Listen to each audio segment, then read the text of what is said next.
ತಕ್ಕಂಥ ಅಗತ್ಯ ಇಲ್ಲ. ಇವರು ಯೋಗ್ಯತೆಗೆ ಇವ್ರಿಗೆ ಆ ಥರದ ನಡವಳಿಕೆ ಇದ್ದಿದ್ರೆ ಎಲೆಕ್ಷನ್ ಪ್ರಕ್ರಿಯೆ ಪ್ರಾರಂಭ ಆದಮೇಲೆ ಎಲ್ಲಾದರೂ ಡೆಲಿಗೇಷನ್ಸ್ಗಳನ್ನು ಡಿಸಾಲ್ವ್ ಮಾಡಿಸಿ ಭಯ ಹುಟ್ಟಿಸುವಂಥ ಕೆಲಸ ಮಾಡ್ತಿದ್ರು ಅಧಿಕಾರಿಗಳಿಗೆ.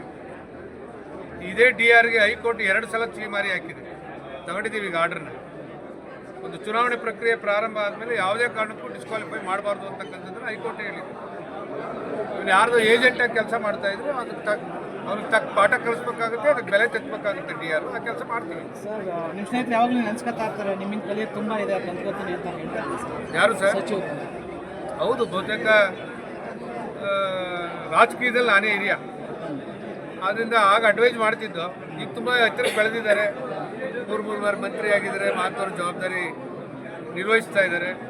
ನಮಗೆ ಚೆನ್ನಾಗಿ ಕಲ್ತಿರೋದ್ರಿಂದ ನಾವೇ ಅವ್ರ ಹತ್ರ ಕಲ್ತ್ಕೊಳ್ಳುವಂಥ ಕೆಲಸ ಮಾಡಬೇಕಾಗಿದೆ. ಸೊ 500 ರೂಪಾಯಿ ವಿಶೇಷವಾದ 500 ಕೋಟಿ ಯೋಜನೆ ತಂದು ಮಂಡ್ಯ ಅಭಿವೃದ್ಧಿ ಮಾಡಿದ್ರೆ ನಾವೇ ಸನ್ಮಾನ ಮಾಡ್ತೀವಿ. ಮುಲಾಜಿಲ್ಲದೆ ಕಾದು ನೋಡಿ, ಅಭಿವೃದ್ಧಿ ಮಾಡೋ ವಿಚಾರದಲ್ಲಿ ನಮಗಿಂತ ಚಲುವರಾಯ ಸ್ವಾಮಿಯವರಿಗೆ ಕುಮಾರಸ್ವಾಮಿ ಅವರ ದೇವೇಗೌಡರ ಆಶೀರ್ವಾದದಿಂದ ಅಭಿವೃದ್ಧಿ ಯಾವ ಥರ ಮಾಡೋರು ಅನ್ನೋದು ಅವ್ರಿಗೂ ಗೊತ್ತಿದೆ. 500 ಕೋಟಿಗೆ ನಿರ್ಮಿಟ್ ಮಾಡಬೇಡಿ, ಇನ್ನೂ ಹೆಚ್ಚಿನ ಹಣ ತಂದು ಈ ಜಿಲ್ಲೆಯ ಸಮಗ್ರವಾದಂಥ ಅಭಿವೃದ್ಧಿ ಮಾಡುವಂಥ ಕೆಲಸಕ್ಕೆ ಚಾಲನೆ ಕೊಡ್ತೀವಿ. ನಮ್ಮ ಪಕ್ಷದಲ್ಲಿ ತೀರ್ಮಾನ ಮಾಡ್ತೀವಿ, ಯಾವುದೇ ಕಾರಣಕ್ಕೂ ಗೊಂದಲ ಇಲ್ಲದ ರೀತಿಯಲ್ಲಿ ಎಲ್ಲ ಜವಾಬ್ದಾರಿ ನಿರ್ವಹಿಸ್ತೀವಿ. ಒಂದು ಕಡೆ GT ದೇವೇಗೌಡರು ಪಕ್ಷ ಬಿಡೋ ಮಾತಾಡ್ತಾರೆ, ಮತ್ತು ನಿಖಿಲ್ ಇವರಿಗೆ ರಾಜ್ಯಾಧ್ಯಕ್ಷ ಬೇಡ ಅನ್ನೋ ಮಾತಾಡ್ತಾರೆ.